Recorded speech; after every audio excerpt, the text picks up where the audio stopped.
Welcome back to the weekly news roundup. Today we're starting with privacy, skimming on through some smart tech, and ending with a tad of security. So let's go ahead and get started with today's show. We have a couple of updates. First, Facebook prompt is now encouraging ad tracking opt-in ahead of Apple's privacy push. So of course, Apple and Facebook have been dueling it out full-fledged public, and it's been looking really bad for Facebook. I mean, here's a company making front page news yelling at Apple because I don't want to tell people what data I'm collecting. Are you thinking about this? I think there is a program wrong in the Zuckerberg brain cells or data bank, I guess we should say.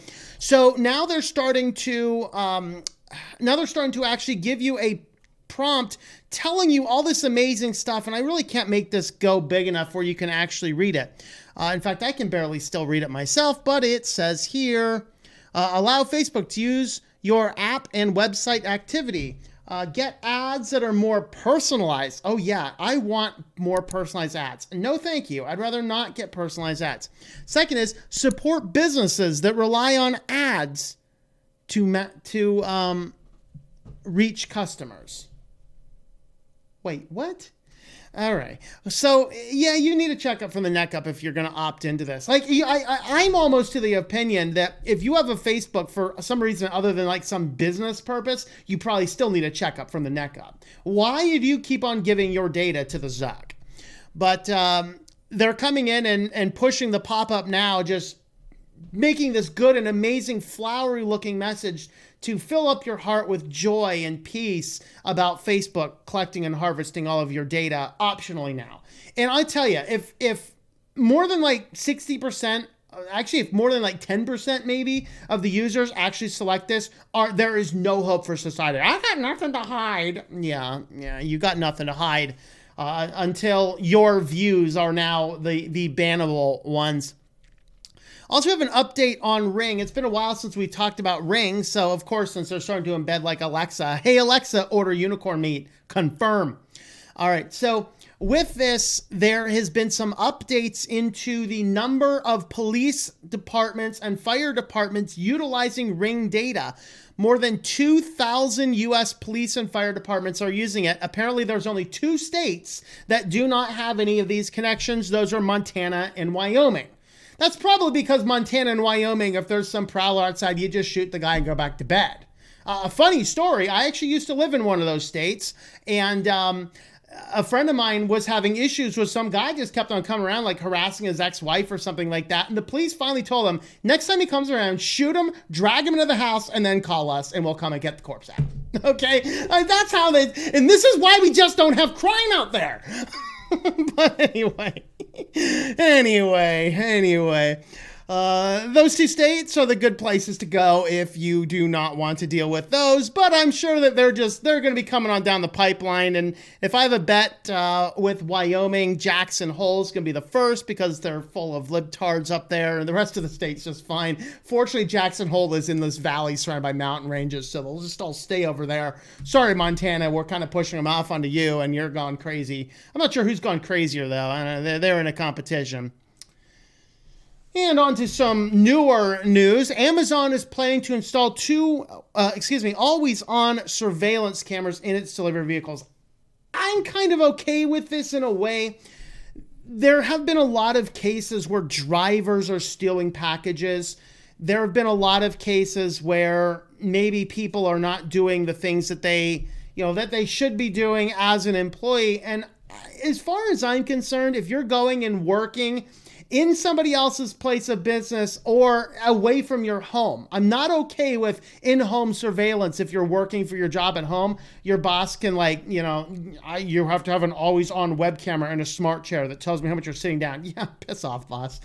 But if you're actually there at their place, I'm okay. Not with cameras necessarily monitoring everything you do, but with cameras to make sure nothing bad is going on. I'm probably a little bit more okay with that. In this case here, they're putting these cameras on in the vans just so to make sure that the drivers aren't stealing stuff. Now, it'd probably be better if they, paid people enough and gave them an appropriate amount of breaks that they didn't actually need to go in and steal stuff to do whatever they're doing. It'd be nice if Amazon could trust their employees, but like I said, I'm split on this one because I know there have been a lot of issues. You're driving a vehicle full of a lot of really expensive things from a lot of other people. Maybe it's justified, maybe it's not. I don't know. I'm caught on this one because you're going and working for somebody else. It's their vehicle. It's their option. I don't know. You guys are going to have to let me know on that one. I'll probably get hammered there, but we'll figure it out. Lawmakers take aim at insidious digital dark patterns. This is nice because the dark patterns, these are the ways that will trick or conceal you or do things in order to collect more data, collect more money. It's reasons why it's super easy to create an account. Like take Amazon Prime, for example. Very easy to add it. I mean, every single order. Would you like to add Amazon Prime? It's like, I wish there's a global stop annoying me with a crap button, okay? No, I don't want your crappy Amazon Prime subscription. Piss off, Amazon. Okay? But with that being said, ever try and cancel it? Oh yeah, good luck with that one. You got to call in and reach a human being. Oh, that's exciting. So there's creating this new law to prevent that type of stuff. As easy as it is, so I just dropped a thing in the Discord. It's a delivery guy coming by and punting a package onto that upstairs port. That's epic. Thank you.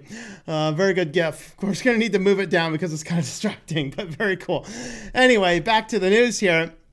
They're preventing scammy things on websites to collect more data or to collect more money. So dark patterns come in many forms, can trick a person out of time or money or into forfeiting personal data. A common example is a digital obstacle course that sprung up when you try to nix an online account or subscription, such as for streaming TV, asking you repeatedly if you really want to cancel. 2019 Princeton survey of dark patterns in e-commerce listed 15 types of dark patterns, including hurdles to cancel subscriptions and countdown timers to rush customers into hasty decisions. Unfortunately, VPNs are big on this. You go to the VPN page, it's always on sale. The countdown's going. Order today, tomorrow. It just resets itself at midnight, guys. Just FYI. Price is always the same, even on the affiliate links that I'll have later on in the show. But nevertheless, dark patterns being forbidden. And onto our feature story today in the privacy section. Google and Ford are partnering up. Android Automotive OS comes to Ford and Lincoln, and lots of data goes to Google. I am not buying a car with a perpetual connection to any big data firm. We need to really push legislators to say no. Absolutely, under no circumstance, if I don't want Google or Apple or even the car dealer itself to know what I'm doing, where I'm going, etc., it should be my absolute choice. Especially you're charging me an arm and a leg for a car. Okay, an average annual salary to get a car, and then I'm going to feed my data with that car into your systems, and then you're going to monetize it? No. But now, we're being pushed into all of these types of subscriptions. We're being pushed into all of these opt-ins. We're being pushed into all of this kind of stuff.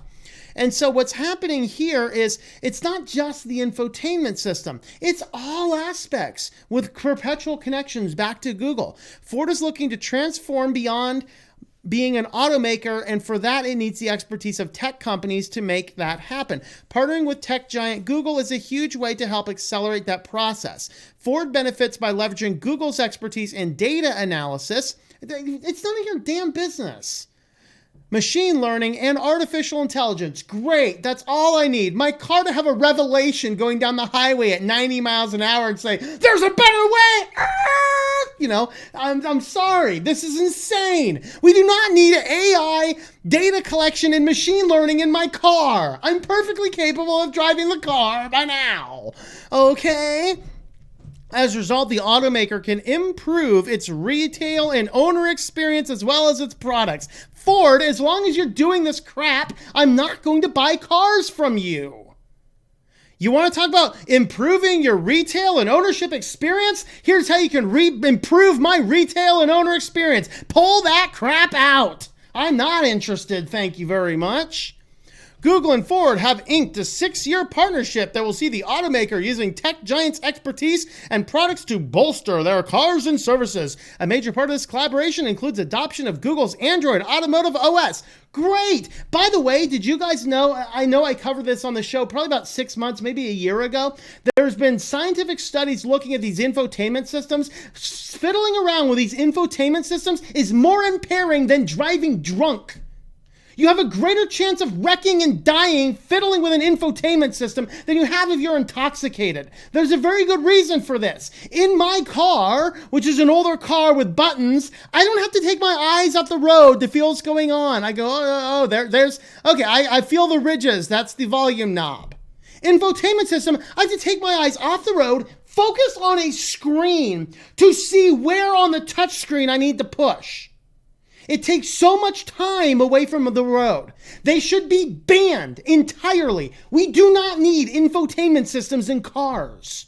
And I certainly don't need an Android infotainment system. Under no circumstance. This is ridiculous.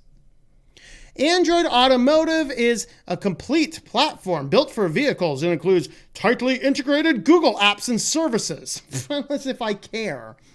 For example, drivers can ask the Google Assistant to change the radio stations, open and close windows, or adjust the climate control system. Yeah, right.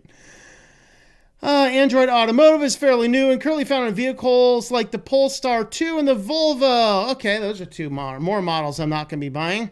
Quote, we're obsessed with creating must-have, distinctively Ford products and services. All right, Jim Stupid Farley, if you're obsessed with creating must-have products, I want a product that doesn't connect to Google. Or you, for that matter. I've already spent an arm and a leg on your stupid car. I don't need to be sending data to you. The integration will unleash on our teams to innovate for Ford and Lincoln customers while seamlessly providing access to Google's world-class apps and services. What type of nonsense is this stuff? And of course, you go through the article. It talks about how much Google's going to collect data and stuff like that. How exciting, guys. Isn't this exciting? I got to find one of these cars and pull that thing out. Rip that SIM card right out of that bad boy. Well, if you'd like to help and support the show, you can have a look at our affiliates. Today we are highlighting Linode. You can use my affiliate link here with Linode, get $100 in credit for a 60-day trial. You can spin up as many Linodes as you want in that 60-day period of time, no cost to you. And then at the end of that, just make sure you have you can use a valid credit card, you can use a prepaid card, you can use a PayPal account. What I actually do, because I don't like having credit cards on there and stuff, is I actually go in there and I just dump a bunch of money in my Linode account. I know I have about, 3 to 6 months of credit in there, depending on what else I spin up. And then 3 to 6 months, I'll look at the balance. When it looks a little low, go, okay. And I'll go and just dump a few more bucks into there. That way I'm not getting unexpected charges. So that's how I'm handling Linode. So you can go ahead and jump onto this. I've talked about how to create VPNs. We use our Jitsi servers on Linode. I've been moving some clients to ISP config profiles over on Linode. So far it's been a really good system. I've been really enjoying using their services. Use my affiliate code TLM.li/Linode, and there will be a link in the description. All right, I think we are going off to smart news next. Moving on into the smart tech, there is a brand new Samsung Galaxy Watch with EKG features now. Great. 31 new countries. So apparently they've had these in other ones. I'm losing track what all these watches have, but now you can have an EKG reading on your watch. 28 European countries. And of course, this is taking all of this data perpetually and connecting it up to their company servers. Good luck, sheeple. But yeah, more countries are adopting the EKG, blood pressure readings, just a lot of other things. This is too much health data to be handing to a company that's getting up. Although I can say that the look of the watch is pretty cool, but no thank you. I just don't need all of that. I don't need a watch that's perpetually harvesting data and sending it up to a cloud somewhere. New York Post, that we have a cleaning robot that can help you fight COVID-19 and tell jokes. I'm not sure exactly how it does either.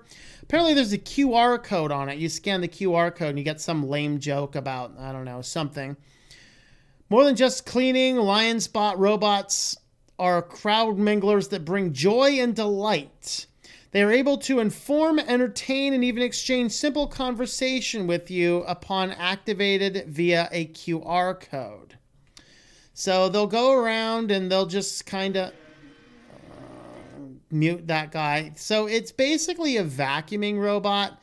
I'm not sure what it's going to do to quote unquote help with COVID, unless, you're getting COVID because it's pooling up on the floor or something.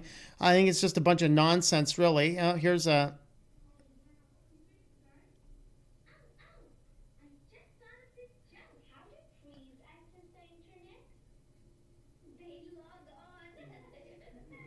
Okay.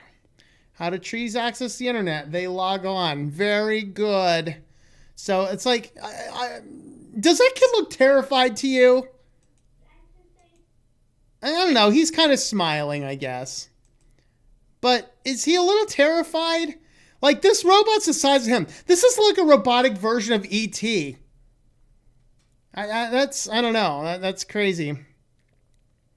I think they had another joke here. Put a smile on the face of patience. Let's see. I thought there was a couple more jokes in the description here. I thought I saw him before, but I don't know. So yeah, we have a new robot that's going around and telling jokes, apparently helping with COVID by vacuuming. I swear, half of the articles I have today, they're just throwing things like COVID and other stuff in there just for the clickbaitiness. They have nothing to do with what they're doing. And finally, in our smart tech, see spot kill. Well, now the Boston Dynamics spot dogs, they add self-charging. So you don't even have to consciously charge your robotic murderous animal anymore. It'll just go ahead and charge itself. When it gets low, it just goes back to its little dog house there, and it all charges all itself. They added this claw here, and now you can actually control your spot via an internet app.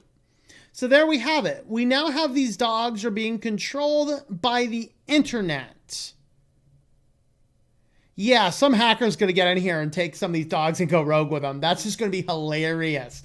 You see spots running through the place, whapping everybody up with their claws. It's going to be like the police are going to have to send in like their bomb squad dog. It's going to be the epic bomb squad dog versus spot dog. See who wins. Maybe the bomb squad dog will still have the latest explosive and he'll just get up and suicide bomb. That'd be the epic dog fight. But yeah, there's no more consciously charging spot. He'll charge himself. They put a creepy claw on him, and now he can be controlled with an internet app. So there we have it, guys. There we have it. Are you all feeling confident now about our future with killer spot dogs? That is quite exciting. And let's head on over to security news.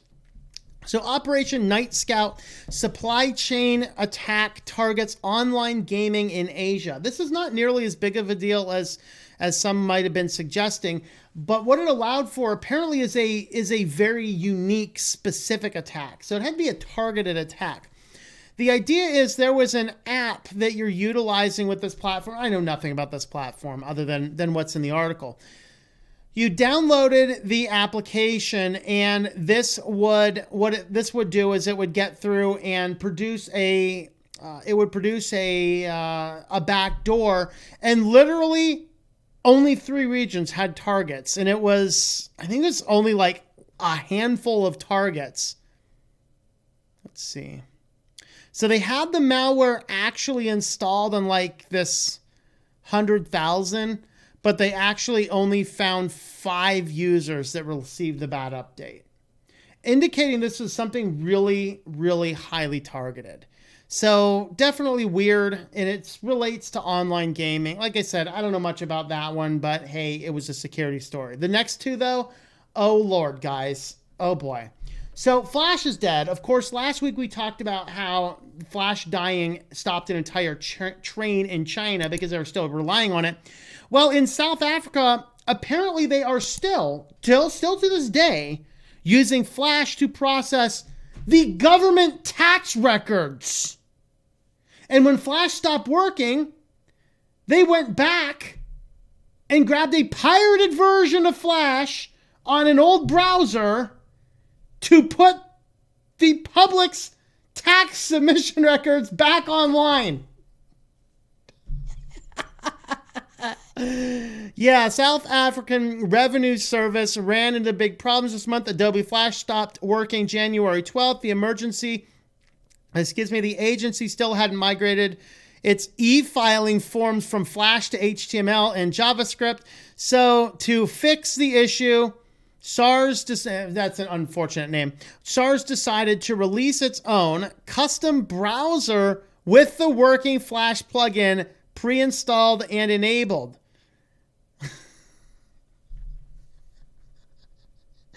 For the public to submit their tax documents.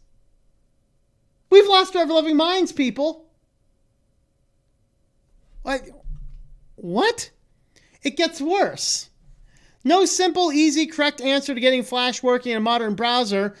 In the immortal words of many Star Trek episodes, it's dead, Jim, and shouldn't be revived. The most recent release, and therefore the least vulnerable version of Adobe Flash, have built-in poison pill that causes them to cease working as of January 12th, whether or not they're installed and enabled in a web browser. In order to bypass the problem, the SARS browser seemed to have been built from Chromium version 85, which was released in September. South African citizens and self-described hacker coder guy dug into the browser release and discovered the Chromium version along with a few other details about the packaging development. Anyway, it kind of goes on. Oh, Lord. So, yeah, they hacked their own browser to continue to run Flash to let the public upload their tax documents. Yep. And some more backdoor browser extensions. These guys hid their malware in analytics requests, of all things. So you get in here, you get your Google, everything's running Google Analytics, of course. Google Analytics, whatever. We need our Google Analytics. And so since nearly everybody's running Google Analytics, it's easy to hide stuff in anything that looks like Google Analytics. And that's what these guys did. So they had a very nice method. A victim downloads some malicious extension. After 3 days, the code will execute and convert to a download channel to download an intermediary, which it's going to install a new package that every time the browser runs, it's going to perform an action that hides itself as fake Google Analytics data. And then this is, of course, your distribution, apparently really big down there in Brazil, a couple other countries, and, I don't know why there's none in Greenland. Oh, not a lot of computers out there. Other than the secret NSA bunkers. But there's a good way to hide your malware. If you're looking for a good way, just go ahead and hide it in Google Analytics code. That's a good way to do that. Well, if you want to help support the channel, have a look at our Subscribestar page, subscribestar.com/switchedtolinux. You can jump on over there, help support what we are doing. Thanks for watching, guys, and I hope that you enjoy switching to Linux. Thank you for watching this video from Switched to Linux. This channel would not be possible without the backing of the program supporters scrolling on the screen now. You can be a supporter at Patreon at patreon.com/TOMM or at thinklifemedia.com. I also want to thank the open source community who creates such excellent software that makes producing this show possible. Please remember to support your software communities. Thank you, and I hope that you enjoy switching to Linux.